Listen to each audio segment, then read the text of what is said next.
Oyo, hello Sarbanan Linjani. Welcome along to this week's edition of Trending Stories. I am Sheriff Zim and ndikunzwa kufara chaizvo. It's a day after rapture.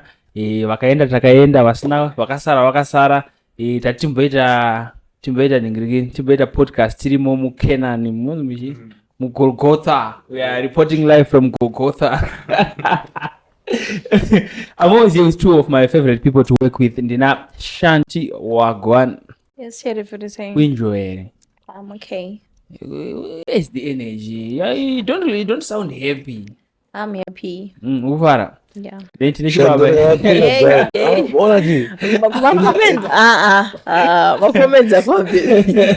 Shana ngakula down ndivunga inbox yake ndo ikumulakidza zingena. Kana akutotagita ndo nato inbox. Kana sexy abari bo kona muna chitofunga zvekusexira vanhu. I found three of my favorite people. Jen Singabudi. Akamira mira.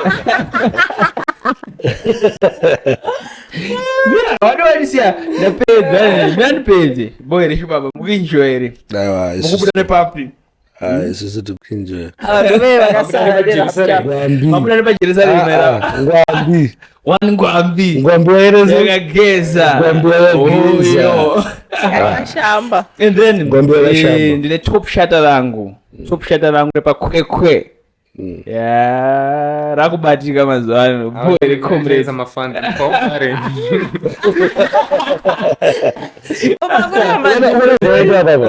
ndozvoita vanhu vakawanda vanondipowa singaiti vanhu vekuiti cliff yekuti vaiti kana kuti watomurongera dhiri kutv ndika asvika tv kwebva ndobva uchitungisa varongera munodhiri chiti ano tumusimudzire gate ndika osvika munobva tanga kuti ini ndobva kumbare pane chimwe chibaba chakatondiinga chitori pageto chikaiti amutandamboitwa interview chichi yangato interview yekutongoto hapana munhu wegeto mangu tingosimudzira nditori inini ndiri kumuinterviewa ndakumubvunza saka munogara kupi mudhara andogara kuchitungisa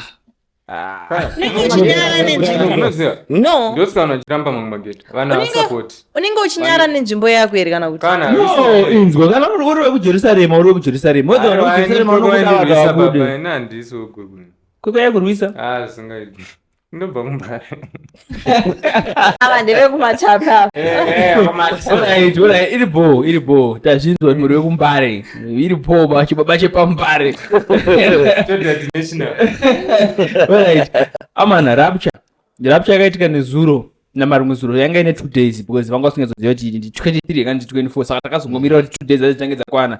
Sei muchiri pano? No, ngona chi mubvunzo wako kutibvunza uri wrong. Waisiya bo zvina isa tasingatambobelieve vanhu vachitaura kuti kuchaita rapture. Saka kundibvunza ndiri panapa I think kutonditadzira. Waisiya ndikutadzira because ina ndambo vanhu vaitaura zvavaitaura ivo vanhu ndotatobvunze kuti ndivo vachiripo vanhu vavo vaitaura izvozvo bozi manzwisisa ndoiti ndakasina dzinge dzakuexplaina nditi so dzakuapologiza ndichiti sorry ndakadhisibwa ndikadaizopenga saka chotika ndekudayo zvinhu zvakanzi hatizivi misine nguva. According to the Bible Jesu anotira kuti anoziva ndibaba okubata vetsacho even iye Jesu aziye saka zviri foolish kundibelieve kuti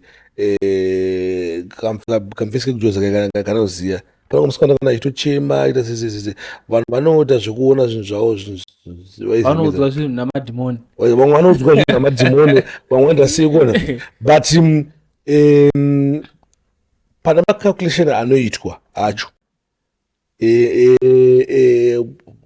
kana kalenda risina kutambwa naro vaizamedzacho pane time vanofanira kuitika muna September but manje maromans akuti ngakatamba nekalenda because chinhu chokwasa kuti chinyatsobata imwedzi waizamedzacho saka zvinonetsa zvazvo kuti zive kuti ndini pamwe ndimangwana pamwe next month but chingori important panyaya dzese maona ndakaita inini vanofanira kugara vaine ukama hwakanaka najesu vanofanira kugara vaine ukama hwakanaka namwari Shanti vanofanira kugara vaine ukama hwakanaka namwari wazvinzwa ndo zvinhu zviri important ende movement yese yaiitika yese yakaita kuti vamwe vanhu ngatori neukama ngori kure namwari vakadhipisa nyaya iyoyoyo vanotira kuwaisa chakakosha nekuti meseji nyangwe kanzi yasvitswa neweiipi but message ndio yakakosha. Wanafana kugara vaine ukama wakanaka nani naMwari. Nyangwe even munhu asiri muprofita, nyangwe Sparks asina voice ranonzwa. Guys, tofana kugara tina ukama wakanaka nani naMwari. Ne point. Ava madzamisa sando dzenyu imbomwa mvura madzamisa stere usoro usutemere I know wisdom those wisdom zvakanakira kuti nyangwe asina wisdom andika maybe unoti namatira wisdom so nje kuti zvasiyana nekutamba bhora kuti masotopiwa chipo chekutamba bhora autotambe wisdom ndeyekuti munofana kuinamatira munofana kunamatira wisdom asi nge yangu ini ndeyekutonamatira inini munoti naturally wise but shandi wachinzwa hanzi tendoko kamwa ndoyanyo emphasize one shanti ndo stara taura sanda ndingoemphasize and then moving on VK nemukadzi wake vari kupisa but tiri parapche papa pakomika akabhura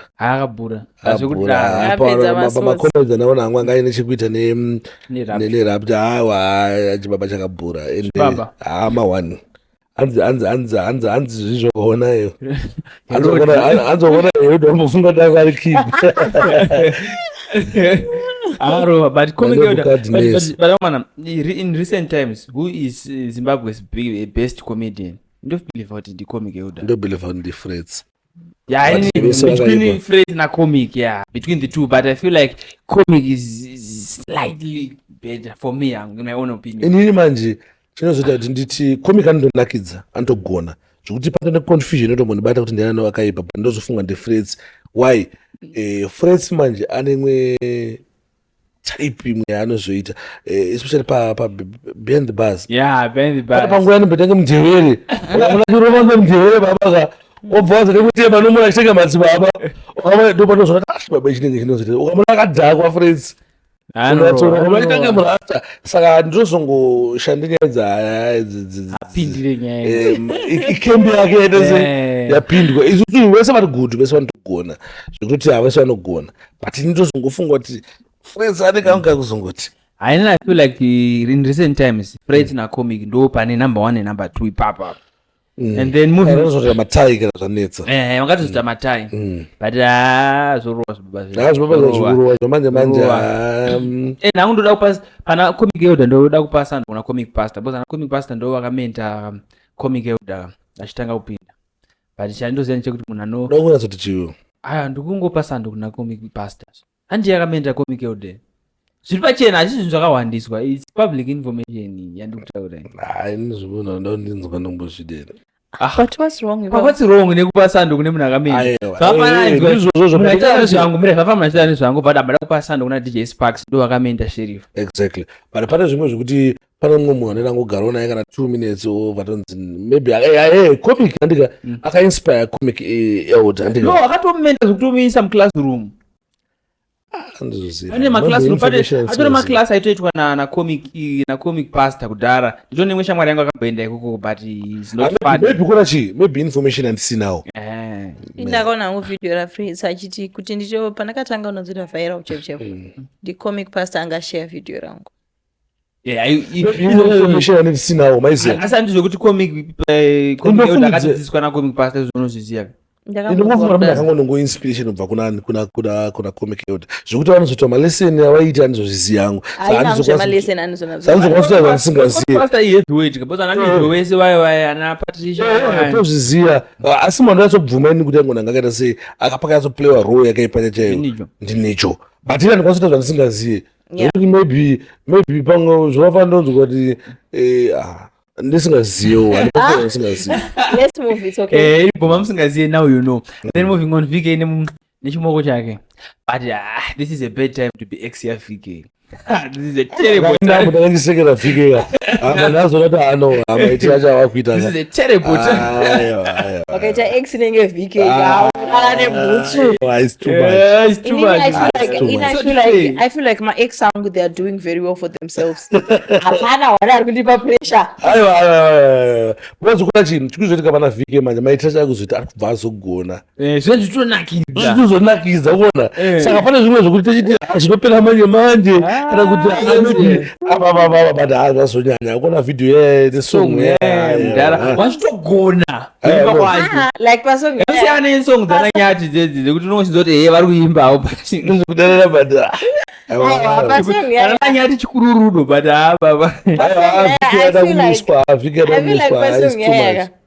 vakatogona kudarika maartist atiri kupisisa murodhu atikutagona unoziva ndakambofungapandakatanga kunzwa vhiki yachiimba ndakamboti asi chibaba chatsvaga umwe munhu anoimba ere pachazongonolipisa voiside rake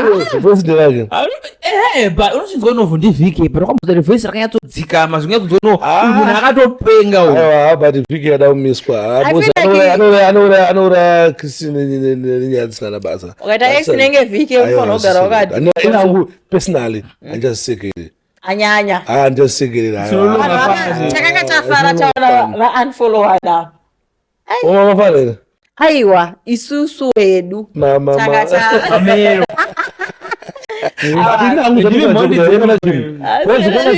ona chitika chii ona handiziva kumamwe ndindege wangu ndinozvifila zvinhu ona kana chingoramba nemunhu hazvizvofanira kuita ngezvo zvake zvikaende mufaira chimhingaidzo chake utende ndongoreke ini handizozvifarira aiwa that guy vari kuti vaya vaisimbotuka ziyatuka yenyu mega aziya akapenga sweet yekuti omanoti unogona kuchiona kuti noziya handimukwanise but I'm happy for them shandi I know kuti vanhu vanochiti shandi ari beautiful and stuff but ndine picture also make uzo ndochiza picture ndochifarise tirione this is not good asi tiri papa mutsvaga picture hakuna chinhu shandi hakuna chinhu chinorwadza hapa chinorwadza kupfuura kuti x wako ota this is not good this is not good kunakakunosiyana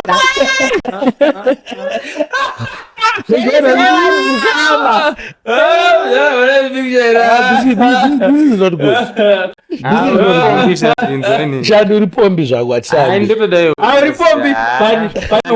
hwacho une limits une malevels this is not good anovashandi aba wakaradza kuti unopisa kumaraini kwenyu nopisa zvemuzimbabwe this is not good ndakaona uri papicture munoona panyaya ziya apa ndipati panga wakazomukuvadza mufana wangu apa ukubaziya chimweni paroko ofazokundwa zvese hanzi naziya hamfeso wangu aida kuti tekapo content tichigadzira maaccounts tese chididi iko zvina kugadzirira navhiki manje ndoda ngopiga mazimba varume domona mwana bozokona ziyanga asingazvidi zvoita mpeso wake zvoita nonga chingobudisa kamera pese pese hamati nayo hamati navhiki kamera inongozetwa baba haibuditswe yakatokobuda I realized kuti ziya kutonakirwa nazo zvekutosvika pakuti pane pandakambosangana nawo savari samwe andakutoona kuti even content dzimwe ngwadi yanotoinitiate kuti ngatimbotore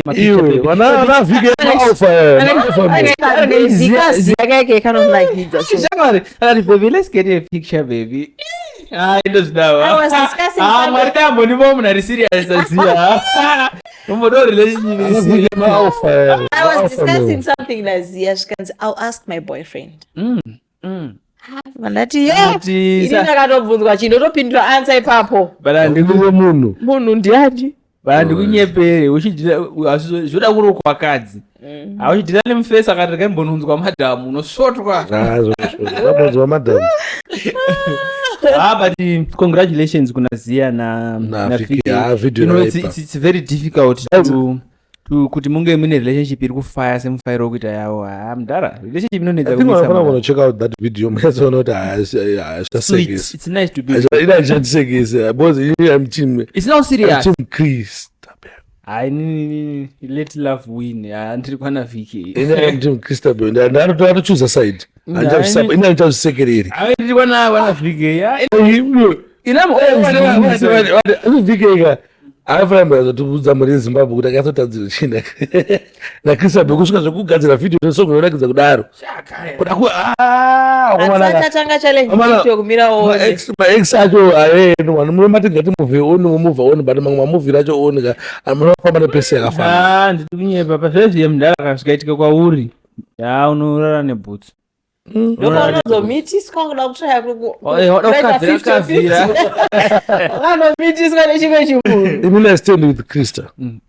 And then speaking about music tiri pamusic ipapo paimano nda kuapologiza kwaari ndaambomutuka nichiti yakadhakwa but munhu yakapenga Denzel sorry zvako wakapenga baba Denzel ipira Denzel rakaipa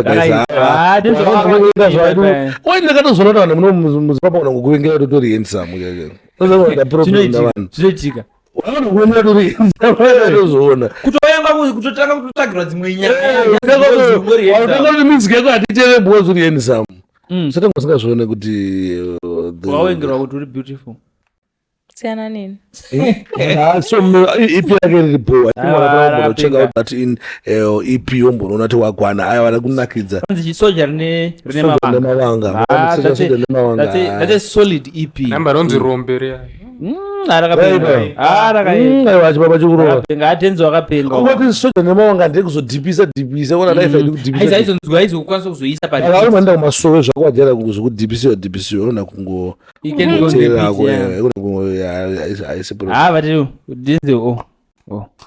vakapenga baba kuombera kuonda kudai kutyai mudhara chakabhura akabhura zvekuti then tiripa pana zvinhu zvabuda madzimai aikendi vaburitsa mangoma ep riri kusaunda rakanyorwa namaster h and also patiri paipi totenda master h ndiye akamhanyisa kuti varekodi pane nesongo manje vanenge moto zvacho zvinhu zvakafana zvana master h zvinofanana nezvevamwe I don't know the problem ndechi pamwe nzeve dzangu angu but zvokuti kakufanana it's okay but still angati muappreciate effort yese yakaiswa nekusimudzira mumwe artist kumikisa mavideo akadaro zvakanaka tichizviona zvakashatozvona futi asi zvakanaka tichizviona so far paep ramadzimai ikent shout out nekubiga namuponda sugar naiwo master h vakatsaya kungosimudzira mumwe artist zvinaniwo pane umwe artist kuti anogoda ngonzi yari rega inimboona master h ari bo akagona but izvi zvaya isina haitime yekuti master h atsvage writer akusisina creativity kuna master h so far panyaya dzekunyora idzi but voice nezvimwe zviripo atsvage right peni yapera ingi master h peni yapera ingi but ini nangu ndongonzwa kufara ndikaona mumwe munhu achimudzira mumwe munhu handazvifarira we rise by lifting each other inongonobhuyira master h ndechekuti wananokunditi sparks wakavenga master h inongonobhuyira master h ndofondoona masongo mastatement anangu ambi yakageza mastatement akanditi anesoshandisa ndotomufarira but chinongondibhuyira pani chekuti iye anoona ngezvatichite zvemapodcast zvisina musoro yeti iye ane zvimwe zvanonga achiita kumusic zvisina musoro futi zvatichiona zvatada kuana pana musoro chibaba dzimwe nyaya dzataichemajournalist tatongauzotadza kutaura hedu but zviriko it is what it is and then movie pana master h sataenda master h ngazoti asiwe ngedini master h azvibvisa kumageto youths auda kuzviwandisa yekawingidiye yakapenga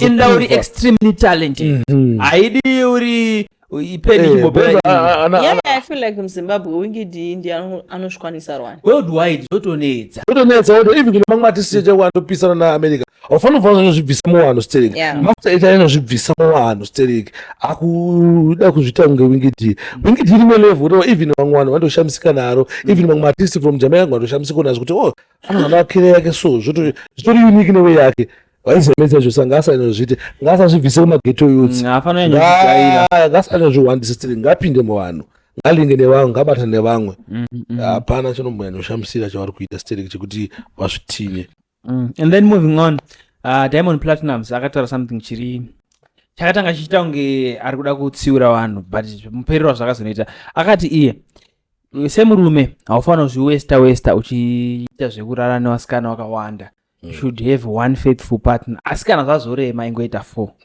Saka anozvakataura. Because the 4 vacho vangoita sleep. Anozva akambotaura hake. Haana kana kuti ndakato in fact haana chakatombotaura even haana point. Iye akangogumira pakuti don't sleep around ogumira. Saka kana kuzoita kana haana zva in fact haana hatina chaakatomboposta. High content. Diamond Platnumz anenge ane 3 mababy mama here. Anenge akuda kucheka kazvezvi. Aiwa in fact haana chakareba. Chakandichekera ku Young Rich and Famous uko.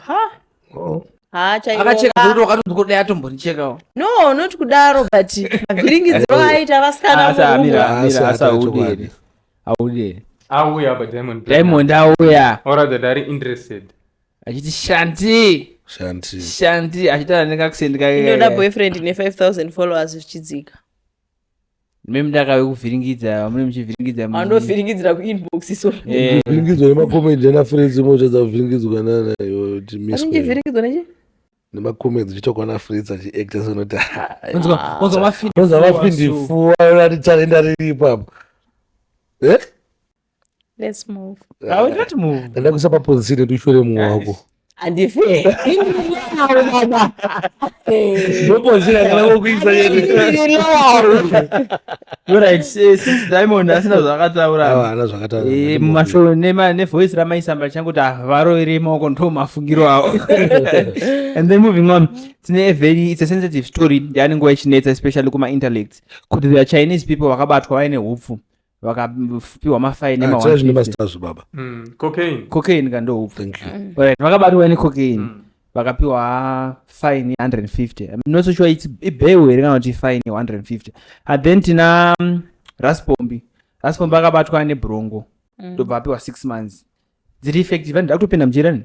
Anenge akatopinda. Zviri fair. Also considering kuti cocaine is actually a more dangerous drug because brongo tokona kuti brongo inogona kutomwa nemunhu ane flu, but cocaine haina kana zvainorapa. Kune dzimwe nyika itori nedeath penalty. Iko kunyika kwawo yo machina iwayo atori ma1. So ipapo I don't know, it's not fair, it's not even because ma investors but kana mtemo yes, my investors, we understand that kuti vari kunza mari, vari kunza ma-products and that, but still kana uri mtemo hauchinje because mukunza mari muZimbabwe, mukunza zvinhu machina hana basa kunyangwe vakaita basa as long as watyora mtemo. Mavhiki esati tingopreza mambo watipreza machina kana techingoti vamananga asi madhipisa enyu haiwa tikudhipisa pakuzota vana basa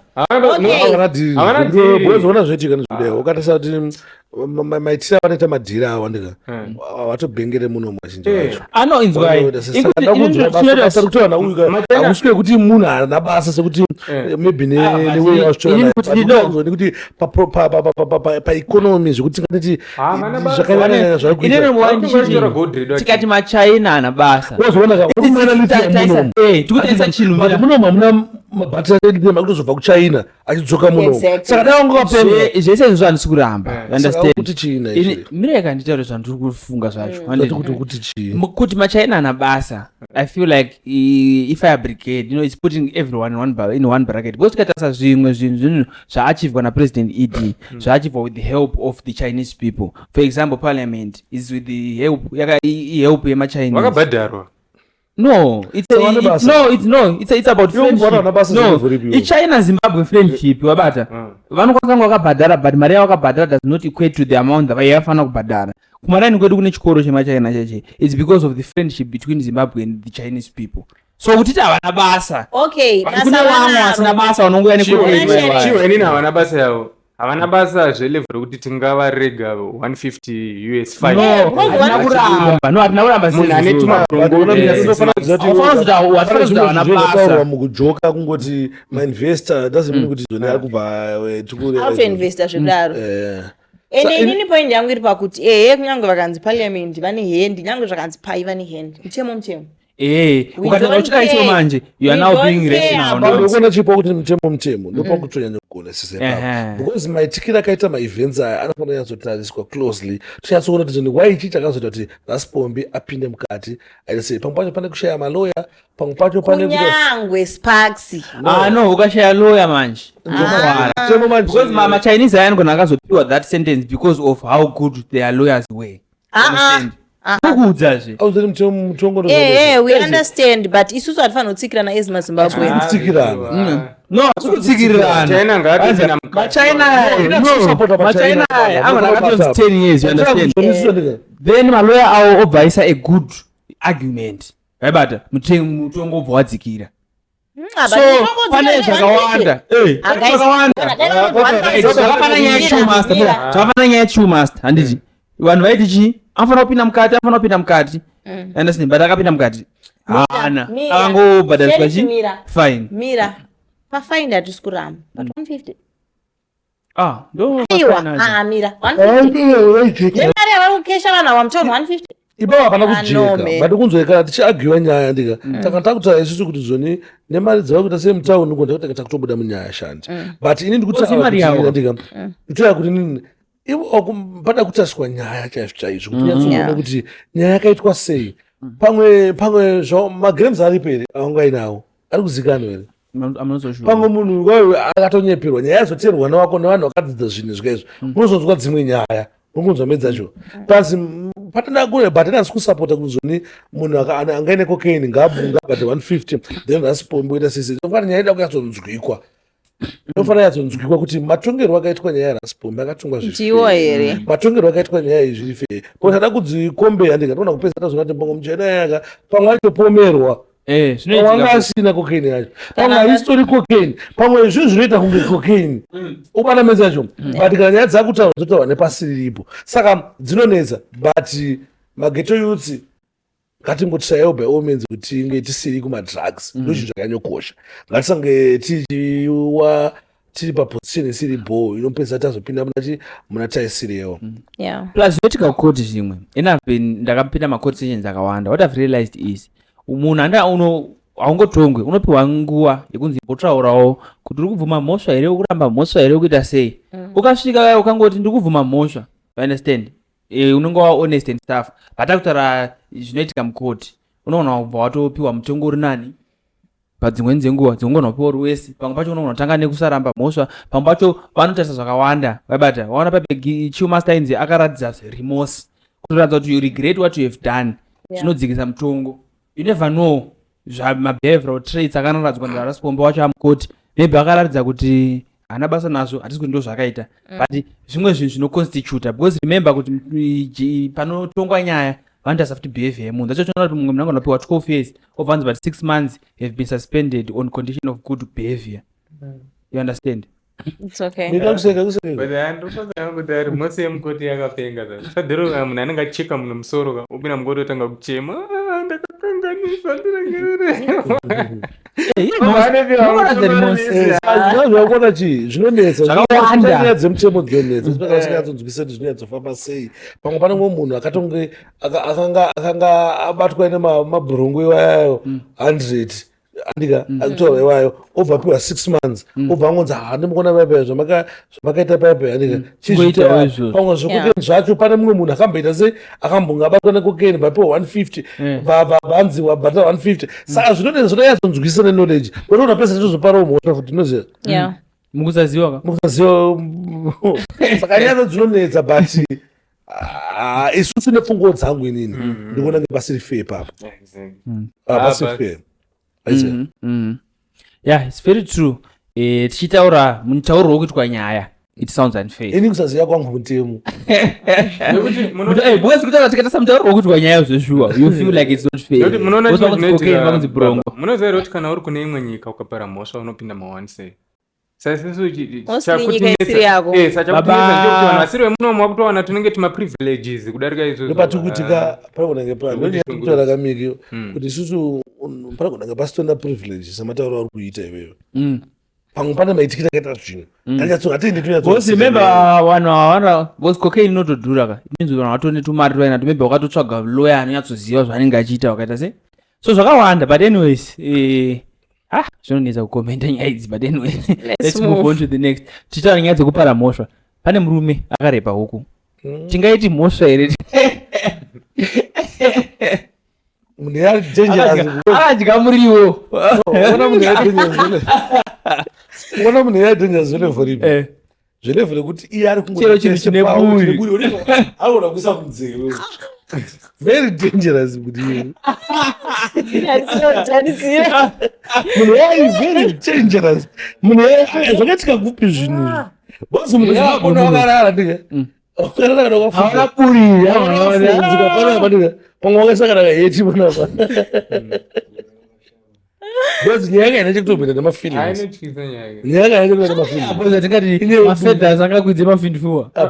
Nokuti ona tiri kuti munhu uyu ari kunakirwa nehuku akatozobata munhu anodhadhamura baba. Ndikushaya kuimagina kuti munhu before waita action une imagination inouya musoro mako, saka aichiva zvidya zvehuku. Ndoziva kuti nyere inozvambura but kwete level. Kuteta asi lawfully speaking imhosva here. Imati mugugula ina andiziva. Iweswa kuti haisi mhosva here. Ina andizive. Tiri kuti munhu anonakirwa nehuku. Inzwa hatisi kuramba kuti mupfungwa dzedu sewanhu nesociety. That's very wrong. Batari pamutemo muconstitution iripo here inoti munhu akarara nehuku toda kuziva kuti mitongo yacho inenge yakamira sei. Zviriko zvekutoabvisa zvipfuyo zvitoriko mafanira kusungwa. Nokuti munhu kana achikwanisa kubata huku atori dangerous munhu yekuwa. Dzinenge dzishoma, dzitori shoma futi. Guys. Baba nokuti unoziva huku maliva magiza dzese akapwanyika matumbu.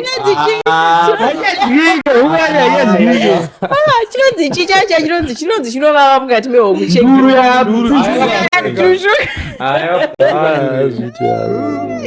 It's a criminal offense. Any person who knowingly commits any sexual act with an animal or a bird shall be found guilty of bestiality and is liable to a fine of up to 14 fine or imprisonment for a period not exceeding 1 year or both. Ukunzwa mutemo waiti orobed zvazvongozvoti nyangwe zvakazonzwa zvosvikawo kuhuku kana kushiri haufaniri kuti tombosvika iko pati nyangwe zvakazonzwa zvosvikawo kushiri unongobatwa hazviitika kumamisha.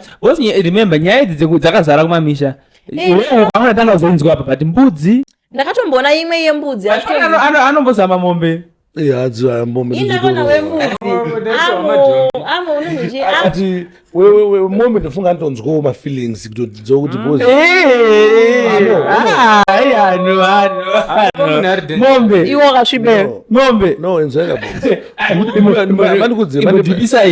what could be attractive pamombe? Explain to us. Pakuti mukona chini isaisamaike pamuromo ndikuti pamombe chinhu chacho chinotomboonekawo kuti chiri apa asi huku yekuti but inini I can understand. Ndakudzai no offense but I can understand. Zvafana mukadzi akanzi mukadzi arepa imbwa atombori nechinhu chacho nzinzi edzi yakabva kumukadzi akarara nembwa zvinonzwisisatleast chinhu chacho chiripochiri appetizing ndoponya ndikubudisa pamombe unoona mhosva yevana tombona kuti kwete kuti pahuku pamvere ndakaona angatosungwa iye angarepa mbudzi vayafenda. Saka panga kumapurisa anga kunzi ita nespeed yango uchiita kuswa mbudzi ifende. But aita mbitena zvikanzi speed haifende sembudzi. Akatoita. But zvekuzonzi wabatwa kubva nzimboita. Kana moza vanhu vaya vanosungirwa. Munhu yanosungirwa pakuti unoziva kuti akatozoona chemwana akutobata mwana. Noti kana wambonakirwa nemombe wako ukazoona chemwana chitongori neshepu haunorepa. Besides bestiality even Bible haidiwe. Besides zvipano pasi. Bestiality muBhayibheri haidiwe. Bestiality muBhayibheri yakatongofanana nezvezvengochani zvezvezve. Zvinombosiyana. Pasinadzo. Awo andori wambudzi ndo akwandira ngatozita nani. Pananenge da undifemera mugudzi. Afanana vese WhatsApp group ngoti muna admin chete. Apo ndakutaura kuti ndi pa level of yokuzo affect kwa inini personally. But anyways, unogona kuti yo huko yakamboiswa. Zvonguta zvangofanira kuita huku saka ungochano chindinzwa panapa uri wangofanira munhu akarepa huku ana chambo batwa usungu. And then moving on, nyaya dzekurepa idzi pane sekuru vakarepa mwana ane 17 years. Mwana wacho akatoita matwins. Ndidzo here dzandakaona dzizobatwa naana tinashe mugaro dzinzoni mwana uyu mapercentage ari pa99. Baba zvinhu zvachazviita kamukaziuri kakakapuza sekuru makona. And andina kubata 83 years. Wow. Eish. Mara ando zvinokuradza kuti varume tine power tichepi zvekudaro.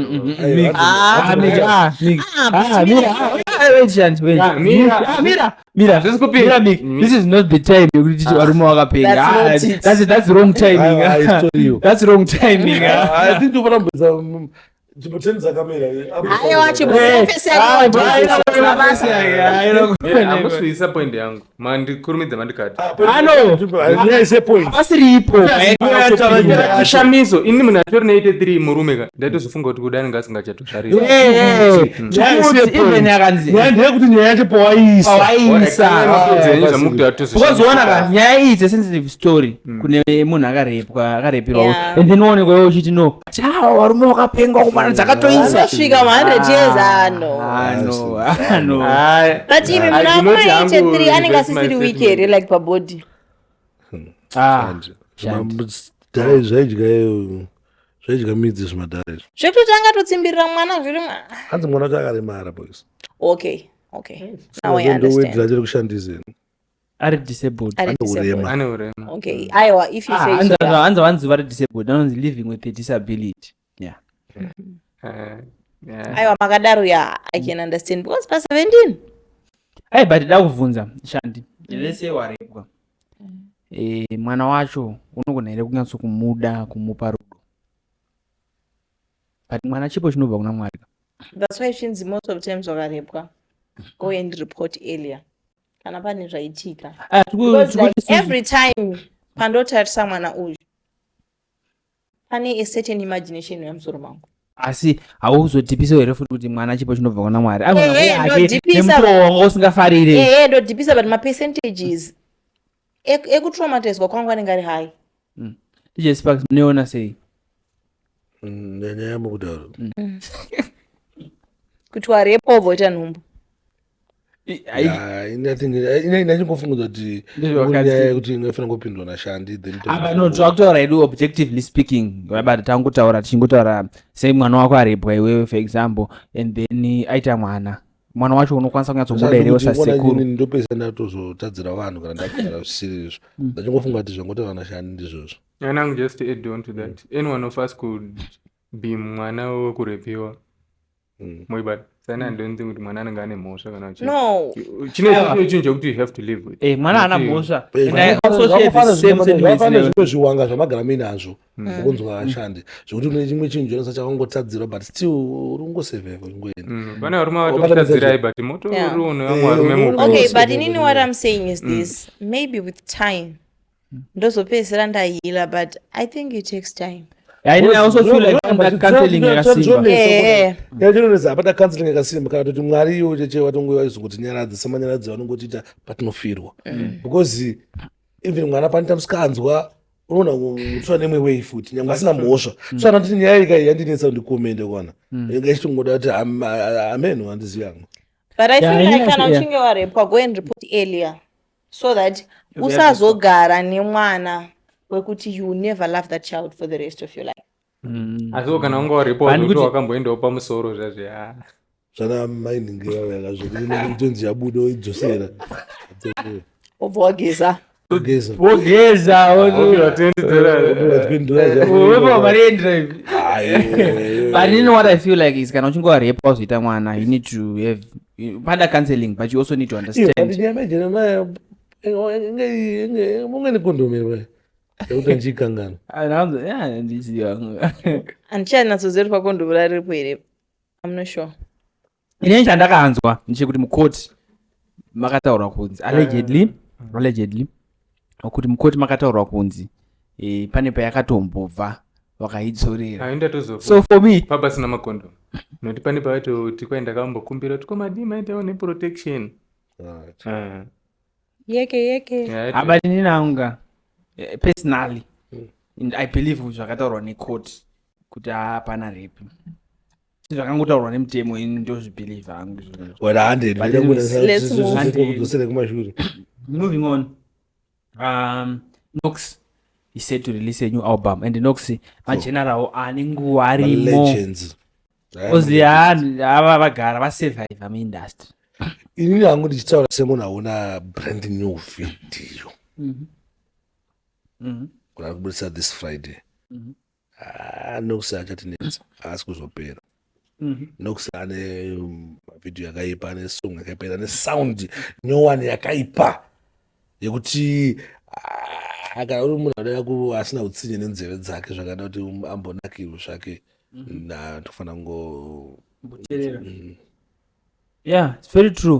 Because then I feel like pane mumwe muroero unoita Nox soka zvafana naTifa brother yake. Pane mumwe muroero wanoita soka unotonzwa kuti izvi baba zviri worth kuteerera izvi. So tiku expect mabviravira and we just hope kuti tichaenjoya. And that was our last story. Hamene kana mune dzimwe dzamakasangana nadzo. Chandimbotaurawo. Ndine dzimwe nyaya. kuti tikumenda kwamaititiko. Ndakanganwa akumana Miraenda ndakanganwa. mandiregerera Nick wozokata ufuti wesa kwakuti anga Lost in Ashes premiere iriko mangwana nasi iriko soon. Nasi ndopatikuisa video ile. Iriko nasi. So yeah, tichaenjoy. I hope vane vemaroko makatenga maroko enyu masutu watch out for this guy. This one is promising mabviravira. Kwanzi anything with a touch of African print. Kwanzi elegant. Elegant yakazouya after African print. Because once we are African and it's an African movie. Kids and families. Isusu vari kunetsekana neAfrican print. Chisu takazonzi elegant. Mimi. You are promising mabviravira. Watch and learn. Yo. Abana let us go. Zvone movie izvo. Anosara tiketi ndoratoba manje. Sheriff tisine tiketi. Enda kuna tiketi chatengeswa padoo. Undozoona online. Unobata anzani enifa. Ini nangu chandingokumbira nje kuti ndiane dhire kuti ukambata uno kwasapiwa. Chichikuitika ripotaura nyaya Okay, matiketi online. Ndaona pane hanzi is $5 or R100. unobhadhara sei? Eco cash. Pane eco cash then vari kuSA for R100. Pane FNB account yeswa paFacebook. Iriko kwakanzi enifa online kana kupage kwamaititi. So you pay your $5 andizoziye kuti vanozokujoinisa sei. Link. On the day. Asi I think so. Yeah, but I think that's smart. But manje ukangopa Saka anzwapedza kuita payment. Anzwapedza kuita payment. You send your POP. Alright. Yekuconfirm kuti ndaita sei? Ndaita payment. Ndabhadhara. Umapiwa link rekuti tese. Andikuzoti link iri vurapuwa zviterenga kuti tichazopuwa later, I don't know. Yeah, ini nangu for me also chinhu chandofila pafilm ndechekuti andi tinosupporta maititi. We are not supporting maititi chete. We are supporting our arts industry. Takutozvisupporta. Whether you like maititi or not, andi timbonosupporta chinhu chedu. Because chinhu ndechenyika ichi chinhu chedu. Ino mango malevel ekuti senyika ukaona takutanga kusvika vakawanda vachasimuka vanokwanisa kutochi. The first one in Zimbabwe. Saka kuti chinhu chedu hachisi chinhu chamaititi. Hatisi kunosupporta maititi, takundonozvisupporta. Lazi anashandi. Kutaura zvauti anashandi wotsekerera zvi. It's okay. This is weird. But Nazogaya kuti mwana zvangada kutaura. Ndamugara bamba. But anyways, amana. Boza anashandi ndokasiwa mumadota. I get it. Right, munhu wese akaita sashandi. You need to watch this movie. But anyways, Shandai sataibata, get virus sataibata. Thanks so much. You can go ahead and follow DJ Sparks on all social media platforms at DJ Sparks ZW. Ndo pamuri kuonera zvinhu izvi. Siyema subscriber kana mukuonera ku Facebook. Please siyema follower. And if you want to connect with this beautiful lady. And this one of my followers mangani? Bye. Baba Facebook. Don't get 13. Oh yo. 13 points. 13 points. Kupisa. 13k. Pesa yako ndotoityawa. Hayi ni baba kubva kwangu pa 1 kusvika pa 40 pa 50.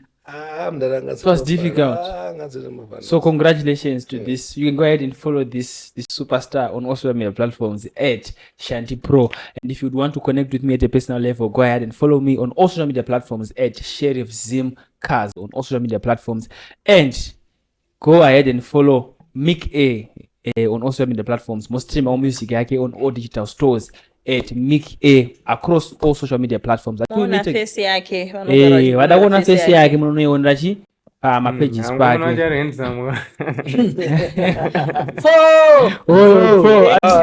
Until later again, always remember that a prayer day keeps the devil away. Don't forget to pray. Stay humble, stay safe. Chengetwa na Jehovah.